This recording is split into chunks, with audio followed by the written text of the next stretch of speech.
Сәлем баршаңызға, каналыма қош келдіңіздер. Уәде еткендей, беті жабық, жаңағы домашний тоқитын боламыз.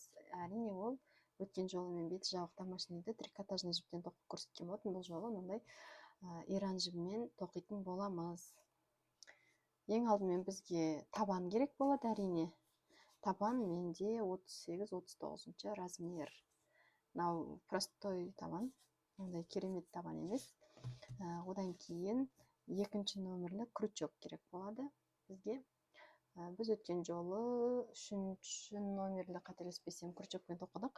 Бұл жолы екінші нөмірлі, себебі бізде иран жібі өте жіңішке. Енді иран жібін біз екі қабаттап аламыз. Бірінші қабатын осылай сыртынан шығарып аламыз да, екінші қабатын мынандай ішінен ақырын алсақ шығады.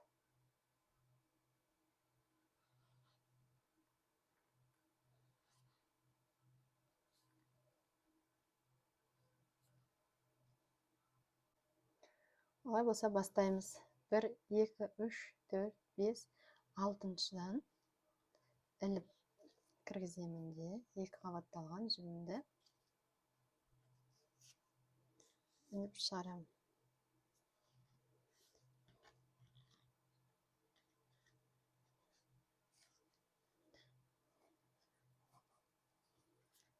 Біріншісін іліп аламыз, келесі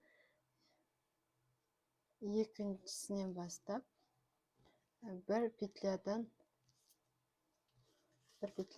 екі петля іліп шығаратын боламыз. Дәл менің каналымда бар, негізі осыны тоқылған жолы.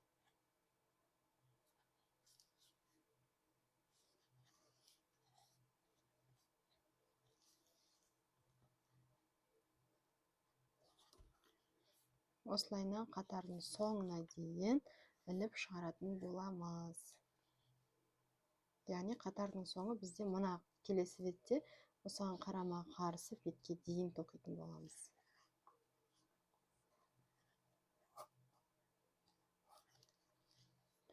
Бір, екі.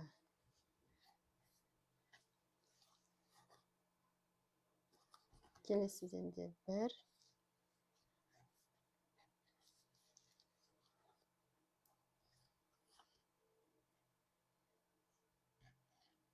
екі.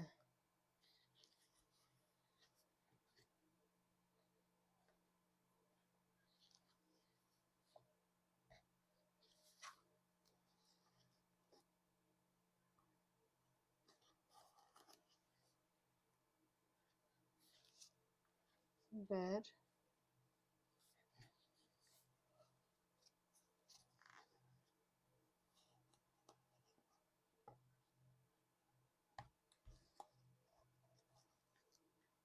дәл осылай қатардың соңына дейін тоқитын боламыз. Міне, енді келесі мен мына жерге дейін келдім. Ең соңғы мына петляға тоқуым керекпін. Бұл жерге мен тек қана бір рет қана іліп алатын боламын. Мынаның бәріне екі реттен іліп шықтым. Енді мына жерге бір рет қана.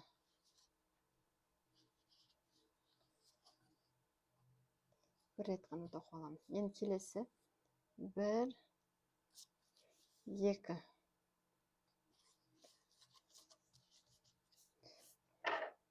Мынаны арасына қосып тоқып жүргеннен кейін мына жерді іліп кесіп алып тастаймыз.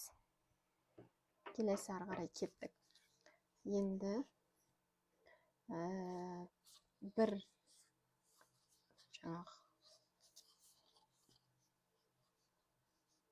макет іліп аламыз да, келесі ары қарай тура түбінен бір петляға шығарамыз.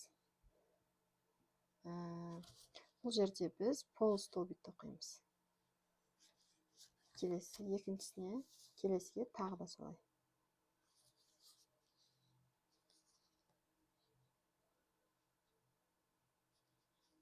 Келесі тағы да солай.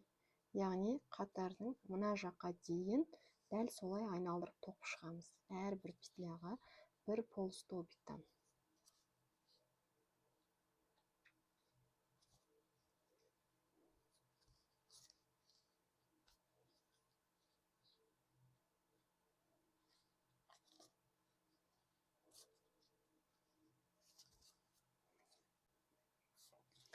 Соңына дейін тоқып біттім. Енді міне соңғысынан осы жерден алдым бір петля, енді бір воздушный петляға көтереміз. Сәл көтереміз да. Сәл ұзындау етіп, жасырғанға оңай болу үшін ұзындау етеміз да, сосын кесіп тастаймыз.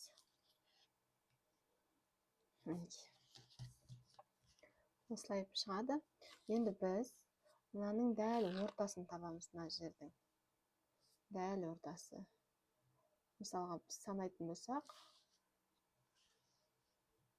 мына жақтан 1, 2, 3, так. Дәл ортасы примерно мына болып есептеледі. Енді мына тура ортасы бізде ары қарай 1, 2, 3, 4, 5.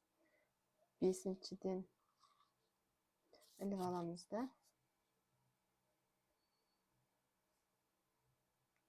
Осы жерден іліп алып, бір воздушный петля тоқимыз. Ары қарай келесі бір накид ілеміз да, мына жерде біреуін тастаймыз да, екіншіге 2 петля с накидом тоқимыз. 2 петля с накидом. 1,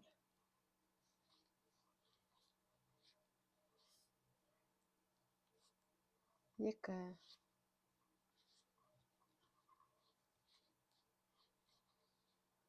Келесі ары қарай тағы да біреуін қалдырамыз да, келесіге. Тағы да 1.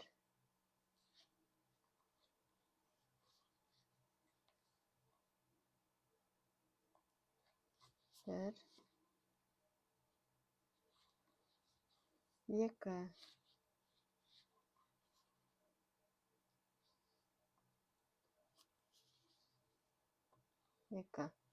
Одан кейінгі тағы да 1,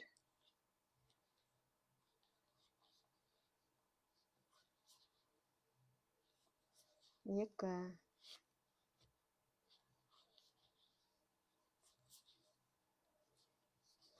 Міне сонда арасына бір петлядан тастап кетеміз. 3 болды. Енді келесі тағы да бір петляны тастаймыз да, одан кейінгіге бір петля без накида тоқимыз. Бір петля без накида тоқып, келесі ары қарай енді мына жібімізді сәл ұзынырақ етіп іліп аламыз да. Ұзынырақ етіп тартып аламыз да. Мынаны сиятында етіп шығарамыз.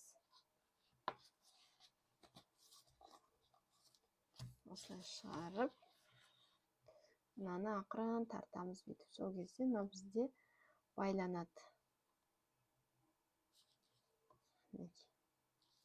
Осылай байланады. Енді ары қарай мынаны кесіп тастасақ болады. Біз бұны өйткені ортасына жасырып жібердік. Енді қайтадан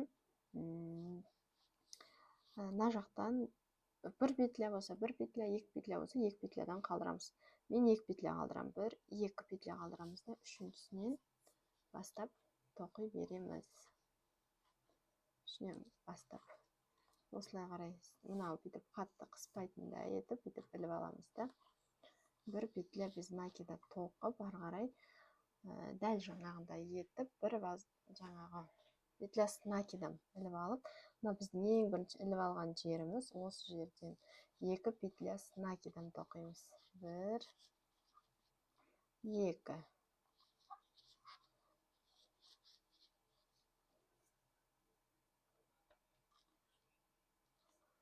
Келесі, ары қарай келесіге тағы да дәл солай істейміз. Мына жерде аркаға, әрбір аркаға осылай 2 петля с накидом тоқып отыратын боламыз.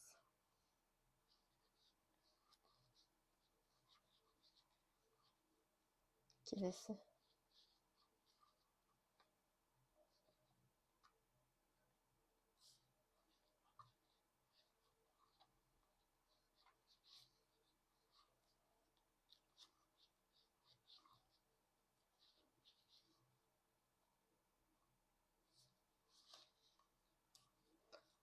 Мынау соңғысы біздегі.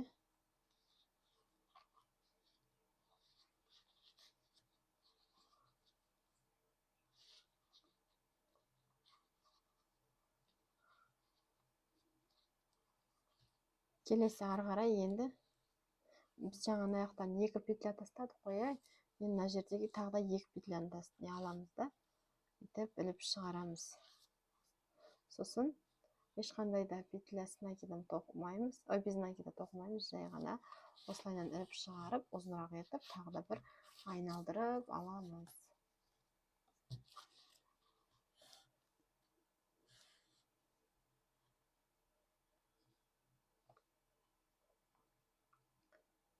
Сонда мына бізде тағы да бүйтіп байланады. Дәл осылай жалғастыра береміз. Уақытты мысалға мына жаққа келген кезде 3-3-тен тастасаңыз болады, жіптеріңізді дәл солай тастай береміз. Мен тағы да 2 жіптен тастаймын. Ретімен тастаған дұрыс, сол кезде аяқ киіміңіз әдемі болып шығады.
Екеу тастадық, үшіншісінен іліп шығарамыз.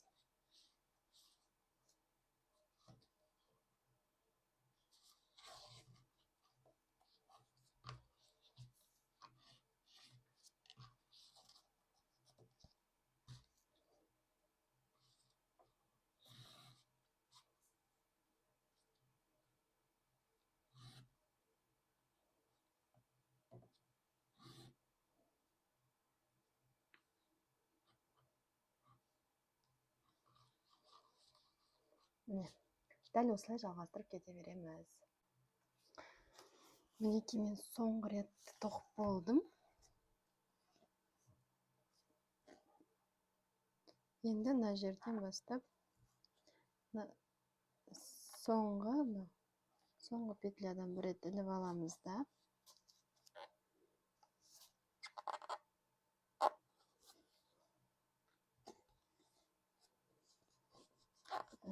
Так, ары қарай бір осылай іліп аламыз.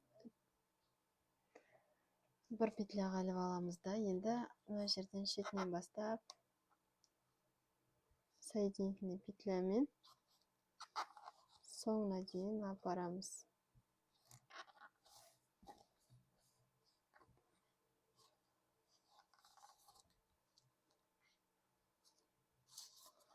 Енді мына жерде жаңа біз басында бір ақтал ғана петля іліп алғанбыз.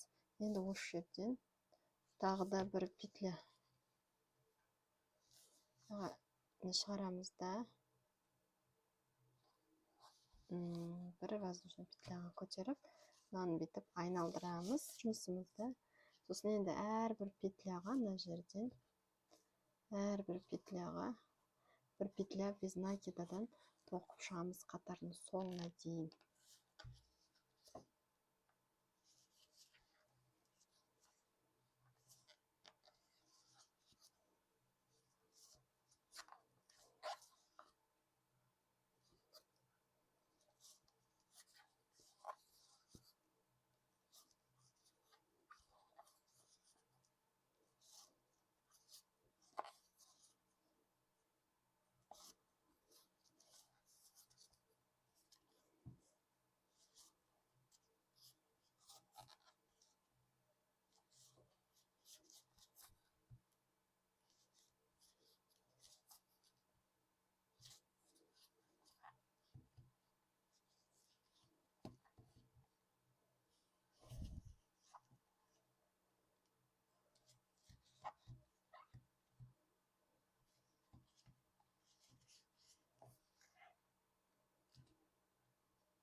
соңына келген кезде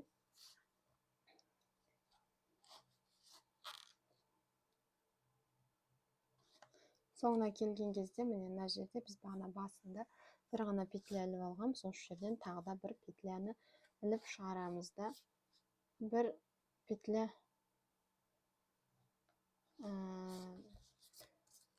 бір воздушный петляға көтеріп мынаны жасыра алатындай етіп кесіп тастаймыз.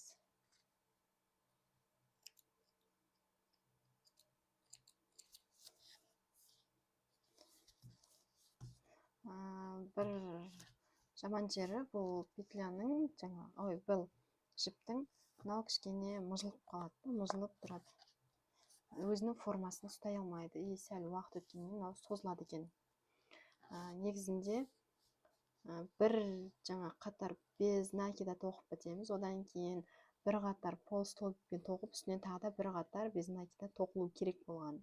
Бірақ мынау созылады, сондықтан да мен олай тоқымауды жөн көрдім де, дәл осылай тоқыдым. Осымен біздің аяқ киіміміз дайын.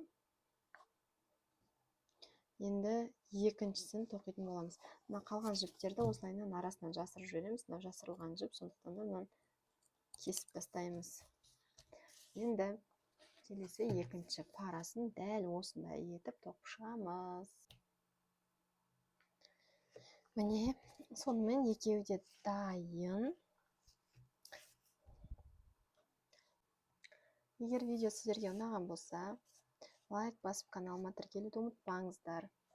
Бұдан былай каналымда әлі сіздерге ұнайтын жақсы видеолар шығатын болады. Менімен бірге болғандарыңызға көп рахмет. Сау болыңыздар.